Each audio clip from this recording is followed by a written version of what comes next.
Welcome to Reflect with Ed Fassio. Get ready to experience one of the world's first 100% digitally generated podcasts, where we take a step back, dive deep, and strive to learn new things. Join us as we unpack thought-provoking ideas, personal reflections, and inspiring stories to help you stay in the know. Reflect is brought to you by the minds at ByteBrain and powered by emerging technologies from Google, HeyGen, OpenAI, and 11 Labs. Thanks for tuning in. Now, relax and prepare to reflect. Hey everyone, and welcome back to the Deep Dive. Today we're going deep into a topic that can be really tough to grasp, honestly. Parental alienation. It's a topic, yeah. That can be really tough to grasp because it often flies under the radar. Oh, yeah. I mean, we all know divorce can be messy. Right? But parental alienation goes way beyond typical disagreements. Oh, for sure. We're talking about a deliberate campaign to damage, sometimes even destroy, a child's relationship with one of their parents. And that's why we're here. That's what makes this deep dive so important. We're going to unpack not just what parental alienation is, but why it happens, the impact it has on kids, and what the hell we can do about it. Yeah, it's going to be a heavy one. So buckle up. This is going to be a heavy one. It is. But knowledge is power, right? Mm-hmm. And understanding the dynamics at play is the first step to protecting children from this insidious form of abuse. Absolutely. So for those who might not be familiar, let's start with the basics. What exactly is parental alienation? And how is it different from, say, a parent legitimately protecting a child from an abusive partner? That's a crucial distinction. Yeah. Parental alienation isn't about genuine safety concerns. Right. It's about one parent using a child as a weapon to punish the other parent. Damn. It's about manipulation, plain and simple. And you can usually spot it by looking for three key characteristics. Okay, let's break those down. What are the red flags that scream, this is parental alienation, not just a messy divorce? First thing you'll see is a relentless campaign of rejection or denigration of the targeted parent. Okay. We're talking about constant bad-mouthing, undermining their authority, even outright lies to paint them in a negative light. Jeez. It's like a smear campaign aimed directly at the child's heart. God, that's just awful. I mean, using a child as a pawn in some twisted game. What else should we be looking for? The second thing is the manipulation of the child themselves. Okay. This can be subtle. Things like limiting contact under false pretenses, reinterpreting neutral events to make the targeted parent look bad.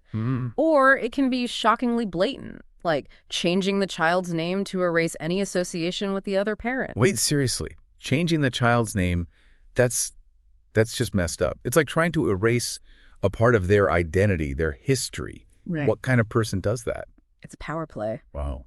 And it's tragically common. Damn. But the most important thing to remember is that the targeted parent hasn't done anything to deserve this treatment. Right. That's the third key element. There's no actual wrongdoing by the targeted parent. So it's not about abuse allegations or genuine concerns for the child's safety. It's about one parent, the alienating parent, using the child to inflict pain on the other parent. God, that's so messed up. It is, and sadly, research suggests that around 1% of children and adolescents in the U.S. are exposed to parental alienation. 1%. That's a lot of kids dealing with this incredibly damaging form of abuse. Wow. 1%. That might not sound like much, but that's still millions of kids. Okay, so we know what parental alienation looks like. Yeah. But here's the million-dollar question. Why? Why would someone become an alienating parent in the first place? What's going on in their head? That's where psychology comes in. You see, it's rarely about the child. It's about the alienating parent and their own unresolved baggage. Okay. Often rooted in trauma, deep-seated insecurities, and a whole lot of pain. So they're taking their own issues and projecting them onto the situation. Yeah. Using the child as a weapon to lash out at their ex. Exactly. Oh, wow. And while every case is different, there are some common personality traits we see in alienating parents that can help us understand the why behind the behavior. Okay, I'm all ears. Let's dive into the psychology of the alienator. What are we dealing with here? One of the most common traits is narcissism. Okay. For a narcissist, it's all about control and winning. Right. They can't handle the perceived loss of control that comes with divorce. And they see the child's affection as a prize to be won at all costs. So it's less about the child's well-being and more about stroking their own ego. Exactly. They need to be seen as the good parent, the one the child loves and prefers, even if it means demonizing the other parent in the process. Wow. And what about the insecurity angle you mentioned? How does that play into this? Well, Another common trait is codependency. Okay. Now, codependency is all about needing external validation, about deriving your sense of self-worth from others. Right. And for an alienating parent with codependent tendencies, the child becomes an extension of themselves, a source of validation they desperately need to control.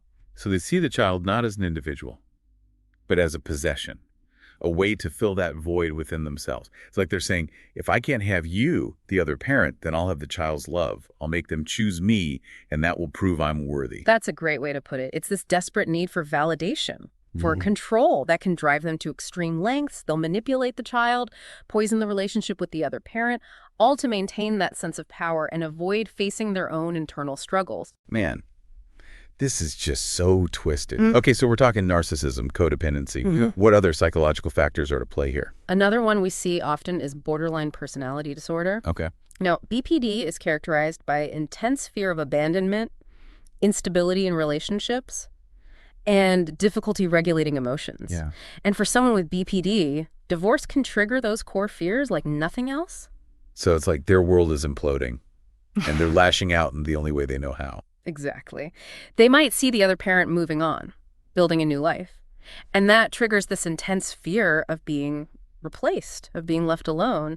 And the child becomes a lifeline, a way to avoid that perceived abandonment. So they cling to the child, trying to control them, Yeah. to make them dependent, all to soothe their own anxieties. Yeah. It's tragic, really, a child being used as emotional duct tape for a parent who's fallen apart. It is, and it's crucial to understand that we're not excusing the behavior by pointing out these psychological factors. Recognizing these patterns isn't about letting anyone off the hook. It's about understanding the roots of this toxic behavior so we can better address it and protect the kids who are caught in the crossfire. That's a really important point. Okay, so we've got a better understanding of the why behind parental alienation. But let's get into the nitty-gritty, the how. What are some of the specific tactics that alienating parents use to manipulate their kids? Well, we touched on a few already. Bad-mouthing the other parent, limiting contact, even that extreme example of changing the child's name. Right. But it goes way beyond that. We're talking about a whole toolbox of toxic tactics. Some subtle, some shockingly blatant. Okay, let's unpack that toolbox. Give me some real-world examples of what this manipulation looks like in action. Imagine this. A parent refusing to let a child take their belongings between homes. Something as simple as a favorite stuffed animal or a drawing they did at school becomes a battleground. Oh, wow. That's so controlling. It's like they're trying to erase the other parent from the child's life, sending the message that their home isn't a real home. Exactly. Or think about those seemingly innocent comments disguised as concern. Oh, honey, are you sure you want to go see your dad this weekend? You always seem so tired and upset afterward. Yeah, that's so manipulative. It's planting seeds of doubt, making the child question their own feelings and experiences. And before you know it, the child starts believing that maybe they are better off without the other parent. It's insidious, and it can get even darker. Imagine a parent coaching a child on what to say to a therapist, or a court-appointed evaluator, feeding them lines to make the targeted parent look bad. Oh, that's just sick. Talk about exploiting a child's vulnerability. And the worst part is, the child might not even realize they're being manipulated. They're just trying to please the parent they're most dependent on. And that's the heartbreaking reality of parental alienation. It's a form of child abuse that often goes undetected because it's happening within the very relationships that are supposed to be safe and nurturing. It's like a wolf in sheep's clothing. But let's be clear. We're not just talking about hurt feelings here, right? Yeah. What are the real-world consequences for the child caught in the middle of all this? The consequences are devastating, both short-term and long-term. Parental alienation meets the criteria for a traumatic experience. Wow. It's psychological abuse, plain and simple. So we're talking about genuine trauma with potential lifelong consequences. Absolutely. And it's not just about the direct manipulation by the alienating parent.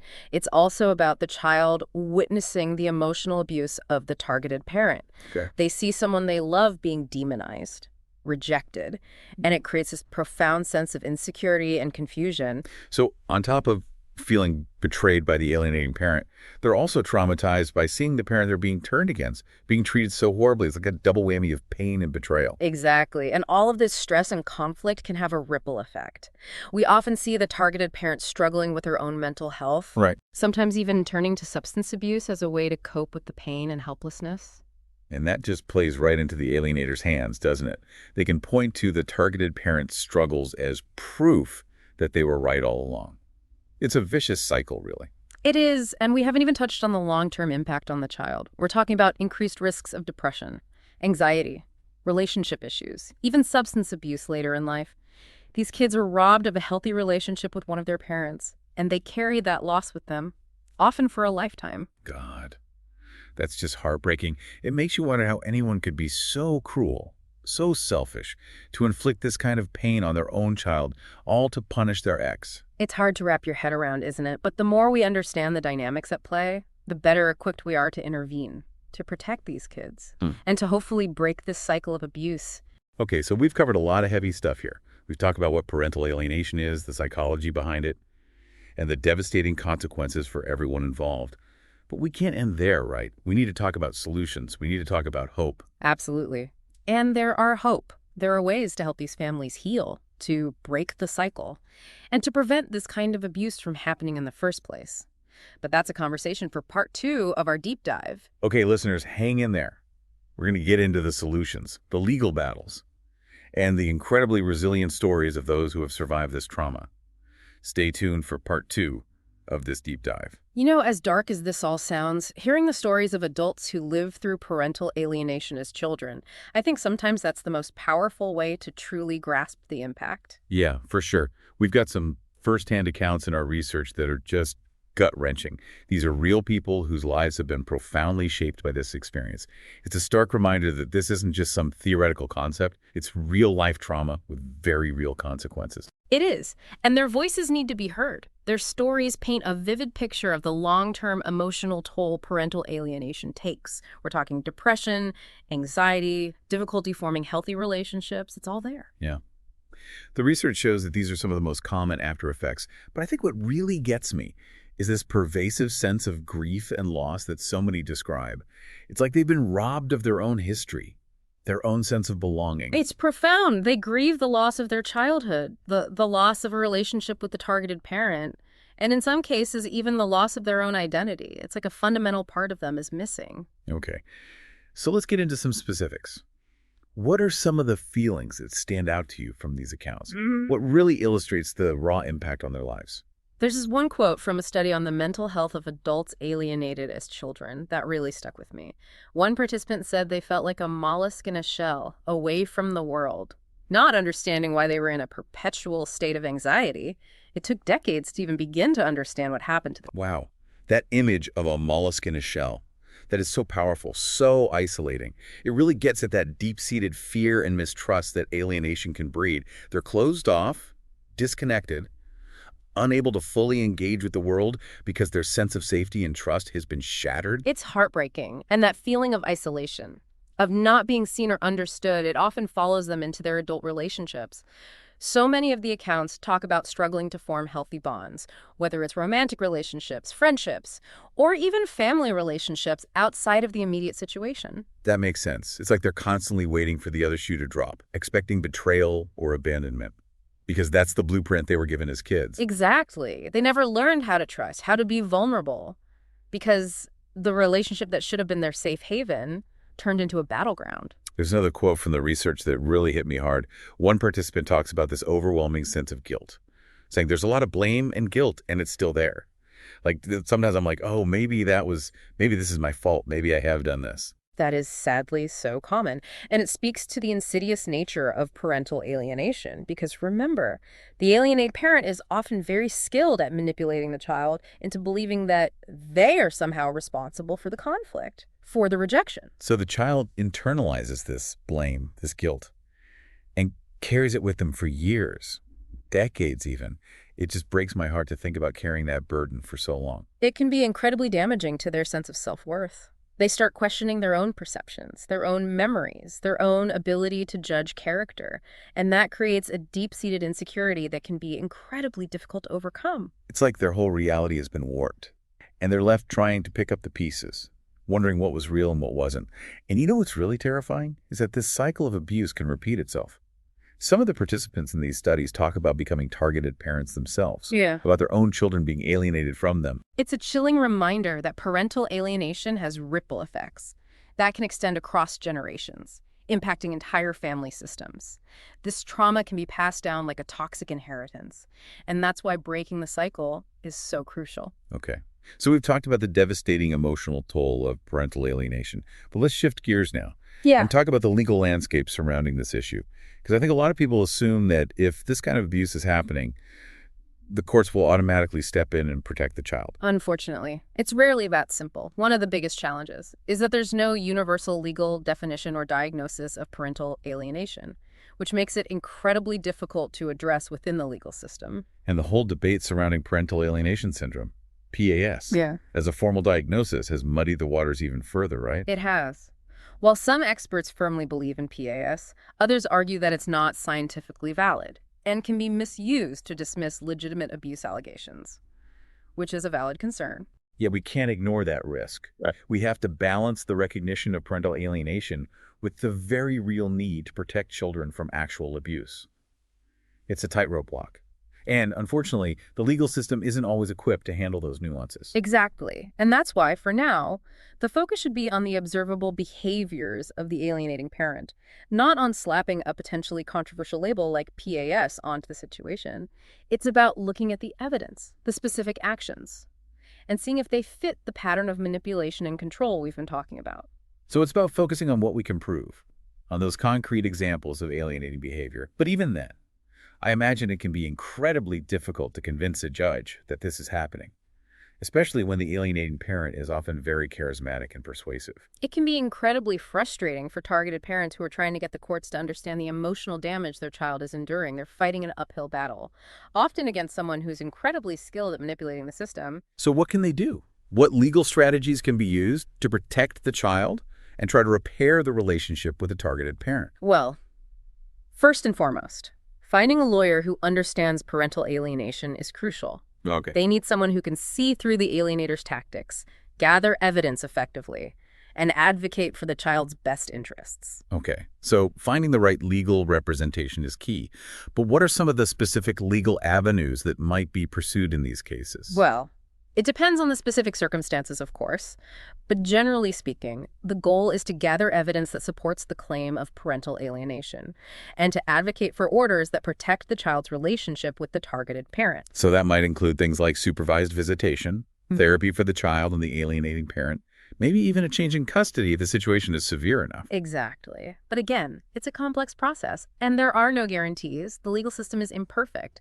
And sometimes, despite everyone's best efforts, justice isn't served. That's why. In addition to legal strategies, it's crucial to focus on therapeutic interventions as well. Okay, let's talk about therapy. What kind of therapeutic approaches have shown promise in helping families dealing with parental alienation? Well, as we mentioned earlier, family reunification therapy can be incredibly effective, but it relies on the willingness of all parties involved. Right, and that's not always realistic, especially if the alienating parent is entrenched in their behavior. Exactly. So in those cases, individual therapy for the child and the targeted parent becomes crucial. It's about creating a safe space to process the trauma, to challenge the distorted narrative, and develop coping skills to navigate this incredibly difficult situation. So even if the family can't be fully reunited, therapy can help the individuals heal and move forward in a healthy way. Absolutely. And there are also support groups specifically for alienated children and targeted parents. These groups can provide a sense of community, validation, and hope, which can be incredibly powerful when you're feeling isolated and alone. It's all about realizing that they're not alone, that other people understand what they're going through. It's about finding strength in shared experiences and support from those who have walked a similar path. Exactly. And as much as we've focused on the heartache and the challenges, it's important to remember that there are stories of resilience, of healing, of families finding a way back to each other. We're going to delve into those inspiring stories in the next part of our deep dive. Okay, listeners, stay with us. We've got more to uncover, more insights to share, and more importantly, more reasons to hope. Welcome back to the deep dive. So far, we've journeyed into the dark heart of parental alienation, exploring the devastating impact it has on children and families. But this isn't just about understanding the problem.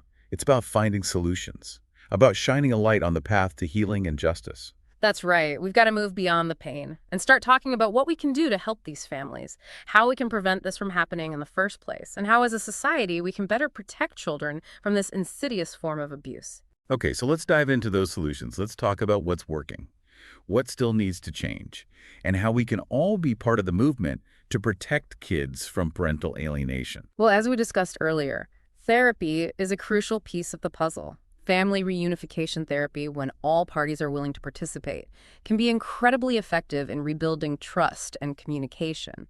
But what about those cases where family reunification therapy isn't an option? Maybe the alienating parent is refusing to cooperate, or the damage is just too severe. What then? Individual therapy, both for the child and the targeted parent, becomes essential in those situations. It's about providing a safe space to process the trauma, to challenge the distorted narrative that's been ingrained, and to develop coping mechanisms for dealing with the emotional fallout. So it's about empowering them to heal and reclaim their lives, even if the family unit itself can't be fully restored. Exactly. And support groups specifically for alienated children and targeted parents can also play a vital role. Connection with others who understand what you're going through can be incredibly validating and empowering. It's a reminder that you're not alone in this battle. Those connections can be so powerful, especially when you're dealing with something that's often misunderstood or even dismissed by others.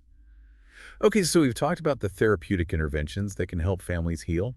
But what about the legal system? Are there any promising developments in how the courts are addressing parental alienation? Well, progress is being made, albeit slowly. More and more courts are starting to recognize parental alienation as a form of abuse, which is a huge step in the right direction. And some jurisdictions are even implementing specific laws or guidelines to address it. That's encouraging. But as we talked about earlier, proving parental alienation in court can be a real uphill battle. What can be done to make that process easier, more effective, and ultimately more protective of children? Training is key.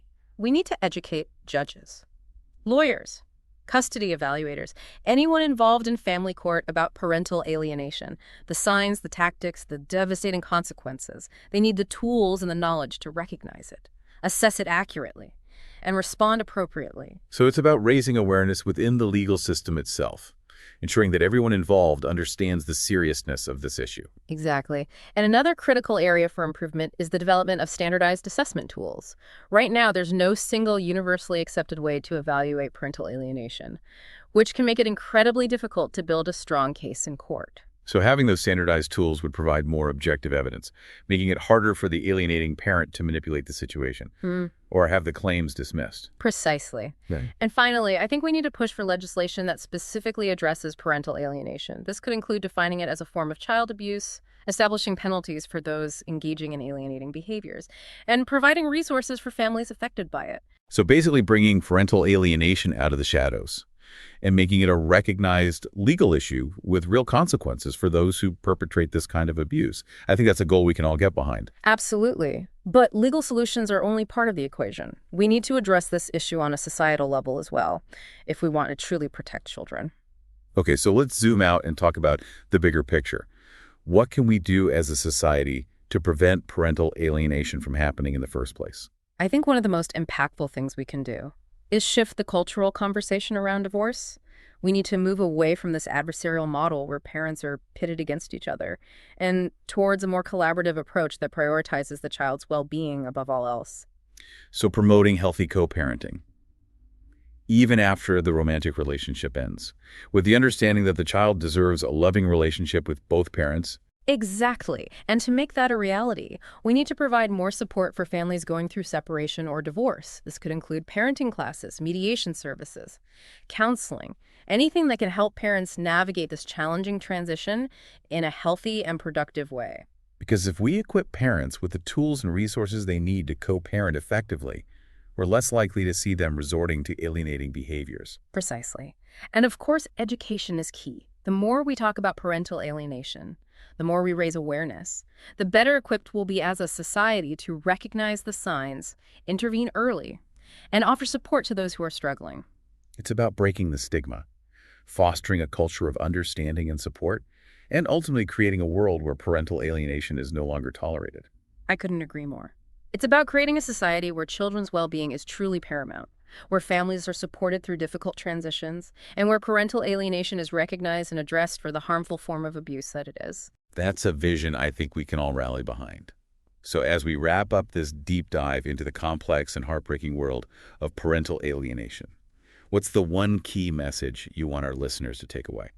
I think the most important takeaway is that parental alienation is a solvable problem. It's a complex issue.